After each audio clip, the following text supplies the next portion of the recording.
چند مقامات کے، الا چند مقامات کے، نہ واجب کا لفظ ملے گا، نہ سنت ہے یہ ملے گا، نہ مستحب ہے، نہ مباح ہے۔ اب فقہ کو چھوڑ کر اور علم الفقہ کو چھوڑ کر اور قرآن سے حدیث کو ملانا اور قرآن اور حدیث کو جوڑ کر اس سے حکم اخذ کرنا اور اس حکم کا درجہ متعین کرنا کہ اس کا درجہ یہ ہے، اس کا لیول یہ ہے، اس کی گریوٹی آف ڈیمانڈ یہ ہے،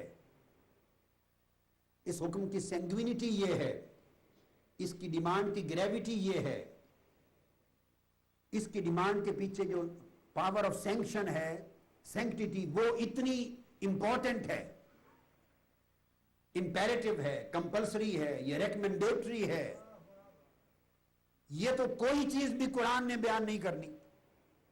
اب مثالیں سنیں تو یہ کہاں سے آئے گا؟ جو علم کہاں سے بنے گا؟ عمل دنیا کہاں سے کرے گی؟ ہر شے فرضی فرض ہوتی چلی جائے، ہر شے حرامی حرام ہوتی چلی جائے۔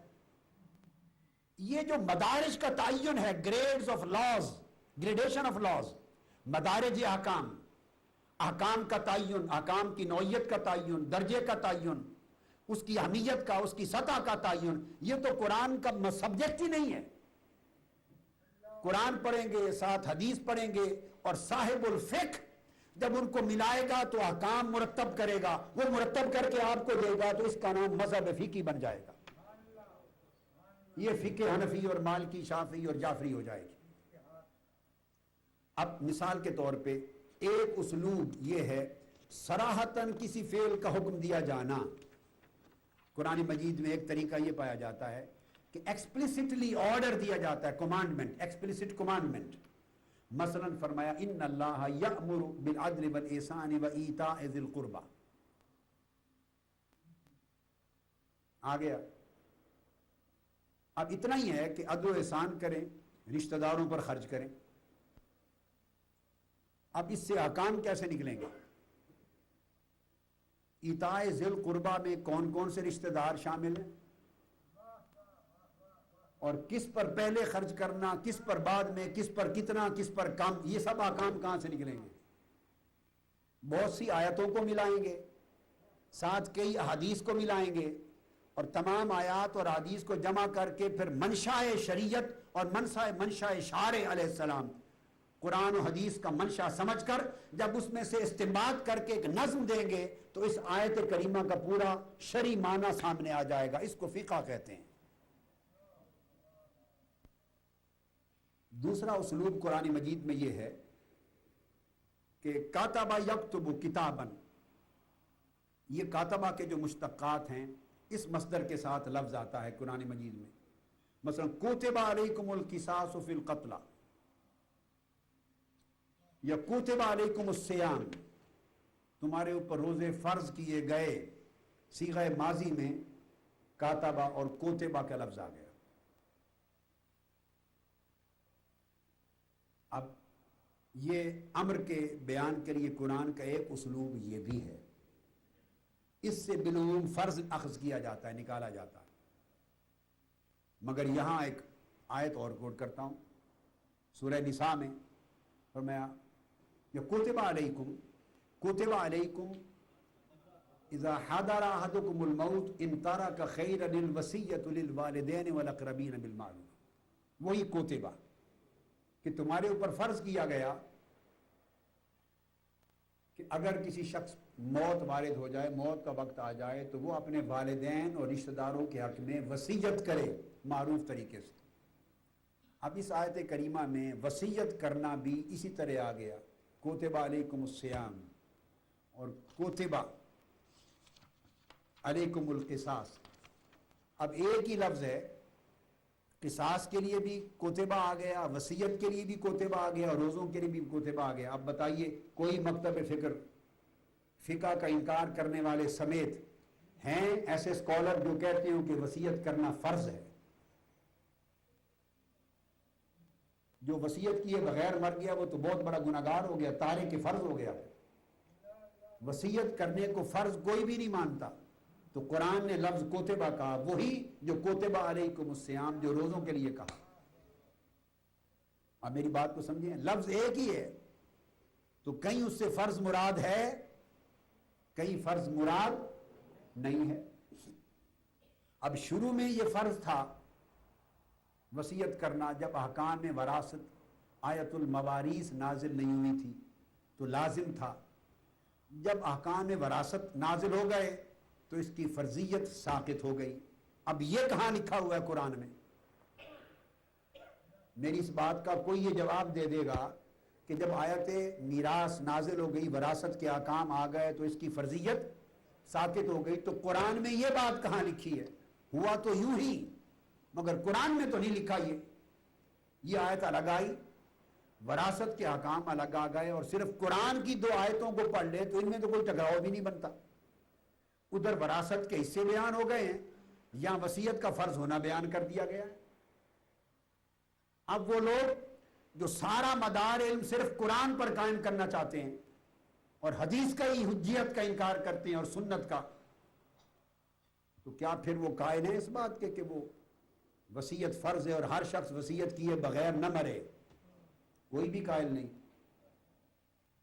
وہ پھر قرآن کی وہ آیت المیراث، وراثت کی آیت، اور ساتھ آقا علیہ السلام کی حدیث، ان اللہ اعطا کل ذی حق حقہ فلا حق لوارث فلا وصیت لوارث. اللہ تعالیٰ نے ہر ذی حق کو اس کا حق ادا کر دیا. ان اللہ آتا کل ذی حق حقہ فلا وصیت لوارث. اب وارث کے حق میں وصیت نہیں ہوگی. تو قرآن کی اس دوسری آیت نے پہلی آیت میں فرضیت کو ساقط کیا، فرضیت منسوخ کی، اور حدیث نبوی نے اس کی تصریح کر دی اور اس کی تبیین کر دی. یہ ساری چیزیں ملا کر حکم اخذ کرنا، اسی پروسیس کو فقہ کہتے ہیں. اگر آپ علم الفقہ کو چھوڑ دیں تو آپ تو منجدار میں اڑ گئے. نہ ادھر کی خبر، نہ اس کنارے کی خبر، نہ اس کنارے کی خبر. دین، قرآن اور حدیث اٹ سیلف قابل عمل ہی نہیں رہتے آپ کے پاس. یہ احکام کو ملانا، احکام کو جوڑنا، اور ان سے احکام کو، آیات کو، حدیث کو جوڑنا اور ان کے فرق کو مٹانا، تطبیق کرنا اور معنی اخذ کرنا اور احکام میں ترتب کرنا، گریڈیشن کرنا، یہی فقہ ہے. اب اسی طرح ایک اور اسلوب ہے قرآن مجید میں، اس میں حکم نہیں ہے، کسی فعل کے لازم ہونے کی خبر دینا. وَلِلَّهِ عَلَى النَّاسِ حِجُّ الْبَيْتِ مَنِ اسْتَطَاعَ إِلَيْهِ سَبِيلًا. اب یہ بھی اسلوب ہے. اور اللہ کے لیے لوگوں پر اس گھر کا حج یہ فرض ہے، مگر فرض بیان کرنے کا یہ اسلوب ہے. نہ کاتبہ کہا، نہ امارہ کہا. لِلَّهِ عَلَى النَّاسِ حِجُّ الْبَيْتِ. جس کے پاس پہنچنے کی استطاعت ہو اس پر اللہ کے گھر کا حج فرض ہے. تو یہ اس اسلوب کے ساتھ فرض ہو گیا. کئی اسلوب قرآن مجید کا ہے لوگوں پر کسی فعل کے لازم ہونے کی خبر دینا. اب یہ کس درجے کا حکم ہے؟ فرض ہے، سنت ہے، واجب ہے، مستحب ہے. اب ان تفصیلات کے لیے آپ احادیث کو لیں گے، قرآن اور احادیث کو جمع کریں گے اور سارے منشا کو ملا کے جب حکم مرتب کریں گے تو یہ علم الفقہ بن جائے گا. یعنی آپ سمجھیں علم الفقہ قرآن اور سنت کی اولاد ہے. اگر علم الفقہ کا انکار کر دیا تو گویا قرآن و سنت کو لا ولد بنا دیا آپ نے. آگے فہم ہی نہیں سب چلتا، اس کا عمل بھی وجود میں نہیں آتا، احکام اخذ بھی نہیں ہوتے، احکام مترتب ہی نہیں ہوتے. تو ائمہ فقہ نے اس امت پر اتنا بڑا احسان کیا ہے یہ کر کے، ورنہ آج تک ہم قرآن اور حدیث کو پڑھتے مگر امت کے لیے دین کو عمل کرنے کے نظام کے طور پہ مشکلات ہوتی. اب کسی گروہ کو اس کے خصوصی حق کی خبر دینا، اب کسی گروہ کو اس کے خصوصی حق کی خبر دینا، صرف اس کے حق کی خبر دینا، اب اس سے کچھ پتہ نہیں چلتا کہ یہ فرض ہے، یہ واجب ہے، سنت ہے، مباح ہے. یہ فقہ کا کام ہے کہ مرتب کرے. قرآن نے کہا وَلِلْمُطَلَّقَاتِ مَتَاعٌ بِالْمَعْرُوفِ حَقًّا عَلَى الْمُتَّقِينَ. طلاق یافتہ عورتوں کو بھی مناسب طریقے سے خرچہ دیا جائے، یہ پرہیزگاروں پر واجب ہے. اب اگر قرآن کے لفظوں کو لے لیا جائے تو اس کا مطلب ہے کہ جو پرہیزگار ہوں اگر وہ طلاق دے بیٹھے بیویوں کو تو ان پر تو نان نفقہ دینا واجب ہے، اور جو باقی گناہگار ہوں وہ دے دیں تو ان پر واجب ہی نہیں ہے۔ قرآن نے کہا حقاً علی المتقین، صرف پرہیزگاروں پر واجب ہے، تو باقی تو یہ سارا ملک 15 کروڑ تو گناہگاروں کا ہی ہے۔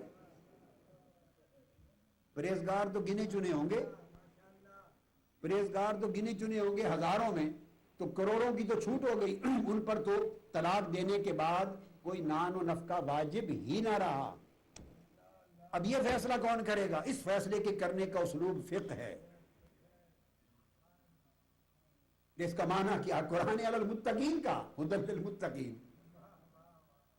اور نمبر 2 یہ کہ مناسب طریقے سے خرچہ دیا جائے۔ بھائی کب تک خرچہ دیا جائے، کتنا دیا جائے، قرآن نے کچھ بیان نہیں کیا۔ دونوں چیزیں ساتھ ساتھ چل رہی ہیں۔ وہ جو اپنے آپ کو نام نہاد اہل قرآن اور فقط قرآن پر مرکوز کرنا چاہتے ہیں، اپنے آپ کو جھنجھوڑے